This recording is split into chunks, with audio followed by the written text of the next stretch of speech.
Nina neno la kusema juu ya uchaguzi mkuu 2025. Kwa tunachohitaji wanasiasa wajue ya kwamba wamezungukwa na watu wengi sana, na wamezungukwa na watu ambao wanahitaji amani katika maisha yao yote. Amani ndio kila kitu kwa taifa. Tukipoteza amani tumepoteza kila kitu kilichochema. Hakutakuwa na furaha, hakutakuwa na uzalishaji, hakutakuwa na maendeleo, kwa sababu amani imeondoka. Kila mtu anawaza la kwake, anafanya la kwake. Niombe tu wanasiasa kuwa na utulivu sana wakati huu, lakini kuna mambo ambayo yale ambayo yanaonekana kuwa ni magumu, basi kaeni pamoja, mtafakari pamoja, myamalize pamoja ili kusababisha amani ya kudumu kwetu. Lakini pamoja na hilo niseme ya kwamba tunahitaji kuwaasa vijana wa kike na wa kiume kuwa na utulivu sana wakati huu. Wapunguze miemko yao na maandamano yasiyo na sababu, yasiyo na maana, vurugu zisizo na sababu, zisizo na maana, na vurugu kiujumla hazifai, hazijengi. Lakini kama kuna vitu mnatofautiana, ni afadhali kuketi mezani na kuyatengeneza mambo yote vizuri.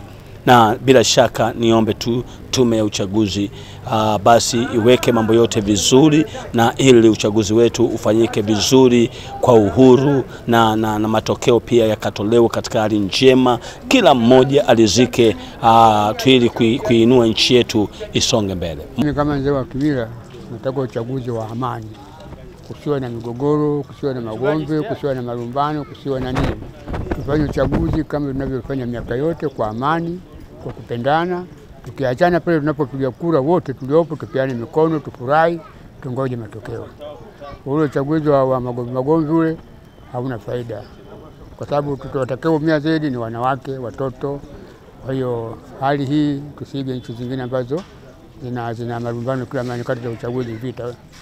Sisi tuwe na uchaguzi wa amani kama tulivyozoea miaka yote.